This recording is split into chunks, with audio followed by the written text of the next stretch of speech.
சொன்ன உடனே என்ன ஆகுது, சரி அவங்க அம்மா ஆசைப்படுற பையன் காணாப்பட்டு போடுவானே, இந்த ஸ்டேஜில் போனால் நம்மளுக்கு தான் கண்ணுக்கு அழகாக இருக்கும், சந்தோஷமா வச்சுட்டு அவங்க ஆசைப்படுறாங்க. உடனே இமீடியட்டாக போயிட்டு ஒரு சங்கீதம் கிளாஸ் சேர்றான், ஒரு பாட்டு கிளாஸில் சேர்றான். சரி மறுபடி பாட்டு கற்றுக்கணும் அப்படின்னு அங்கே போனால் சரி க ம ப த நீ சான் அப்படின்னு சங்கீதம் வாசிக்கிறாங்க. இதை பார்த்த உடனே இப்போ ஒரு மாதிரி வந்து ஒரு மாதிரி ஆகிறான், பேஜர் ஆகிறான். அவன் என்னடா இது, நம்ம ஒரு சினிமா பாட்டு கற்றுலாம் வந்தா இவன் சரிகமா பதினேசா வாசிக்கிறாங்களேன்னு இச்சுன்னு அவன் பிளான் பண்ணுறான். சரி செட் ஆகுது கிளம்பிடலாம் சொல்லிட்டான். ஃபீஸ் கட்டானே, சரி ஃபீஸ் கட்ட வருஷம் ஒரு இந்த மாதம் போவோம் அப்படின்னு போகிறான். அப்படி போகும்போது அங்கே தான் என்ட்ரி, எங்க ஹீரோனுடைய என்ட்ரி. அந்த அம்மா வராங்க, ஜேஸ்டின்னு ஒரு பொண்ணு. ஸோ அவங்க என்ன பண்ணுறாங்க, உள்ள என்ட்ரியாக வராங்க பாட்டு கிளாஸில்.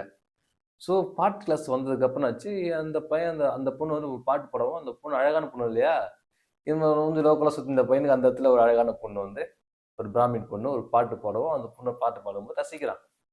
பார்க்குறான் அந்த பொண்ணோட அந்த செகண்ட்ஸ் பார்க்காது. அவன் பாட்டு கிளாஸ் விட்டு நிற்கிறன்ற பையன் அங்கே இந்த பொண்ணை பார்த்ததுக்கப்புறம் இம்ப்ரெஸ் ஆகிறான். நிற்கிறன்ற பையன் தொடர்ச்சியாக அந்த கிளாஸ் போக ஆரம்பிக்கிறான். ஸோ இந்த மாதிரி போக போக போக போக என்ன ஆகுது, கடத்தப்ப அந்த பொண்ணு இப்படியே சுற்ற ஆரம்பிக்கிறான். அந்த பொண்ணுக்கு மேலே ஒரு ஸ்பாக் ஆகுது. பட் ஆனால் இந்த பையன் 9th ஸ்டாண்டர்ட், அந்த பொண்ணு 12th ஸ்டாண்டர்ட். ஸோ பட் ஆனால் வந்து ஏஜ் பார்க்கும்போது ஓகே, அது கூட ஏஜ் கூட பிரச்சனை வச்சுக்கிங்களேன். இவன் வந்து ஃபாலோ பண்ணுறான். அந்த பொண்ணு வந்து அவாய்ட் பண்ணிட்டு போயிட்டே இருக்கான். ஒரு கட்டத்துக்கு அந்த பொண்ணுக்கு இவன் லவ் வந்துருச்சுங்க. ஆனால் இவன் வந்து லூசு தனமாக என்ன பண்ணிட்டான், வி ஆர் குட் ஃப்ரெண்ட்ஸ், நம்ம ஃப்ரெண்டாக கூட சொல்லி கிளம்பிட்டான். பட் கூட லவ் இருக்குது. பட் ஆனால் அந்த திமிரு, ஈகோ, என் அலைய விட்டல அந்த மாதிரி. ஸோ உன்னோட பேசி பேசி பேசி பிரிஞ்சுட்டாங்க. லவ் கிரேட் ஆகலை. அந்த பொண்ணு மதிக்கவே இல்லை, கண்டிக்கவே இல்லை. இந்த பொண்ணு லெவல் போயிட்டே இருக்கா. ஈவனாக பண்ண அந்த பொண்ணு விட சுற்றி தன்னுடைய பள்ளி ஸ்கூல் விஷயங்களும் மற்றத்தையும் இழந்துட்டான்.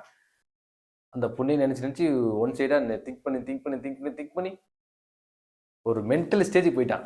அப்புறம் அவங்க ஃபேமிலி என்ன பண்ணுது, என்னை கூட்டிகிட்டு மென்டல் ஹாஸ்பிட்டல், அப்புறம் வந்து கோயிலாக கூட்டு சுற்றி அதுக்கப்புறம் மேரேஜ் பண்ணிட்டாங்க. அதுக்கப்புறம் அந்த பையன் வந்து படிப்பு விட்டு நடத்தி விட்டான். சரி வாட் நெக்ஸ்ட்டு, வாழ்க்கையில் எதை நம்ம தேர்ந்தெடுத்துருவோம், ஒன்று அரசியல், ஒன்று சினிமா, இதுதான் படிப்பு தேவைடா சொல்லிட்டு அந்த பையன் சினிமாவை தேர்ந்தெடுத்து அப்படியே சினிமா நோக்கி பயணம் பண்ண ஆரம்பித்தான் தான் இன்னைக்கு ஒரு பக்கம் வந்து போயிட்டு இருக்கான்.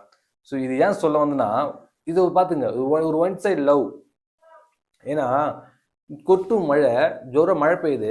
இன்னைக்கு அந்த பாட்டு கிளாஸ் லீவுன்னு சொல்லிட்டான்னு வச்சுக்கல, அந்த கிளாஸ் லீவுன்னு தெரிஞ்சு இன்றைக்கு அவள் வந்துட மாட்டாளா, இன்னைக்கு அவளை பார்த்துட மாட்டோமா, ஏன்னா வாரத்தில் 2 நாள் தான் அவளை பார்க்க முடியும் கிளாஸ்ல சொல்லிட்டு அந்த குரூப்ல மெசேஜ் வந்திருக்கும். என்ன வந்திருக்கும், இன்னைக்கு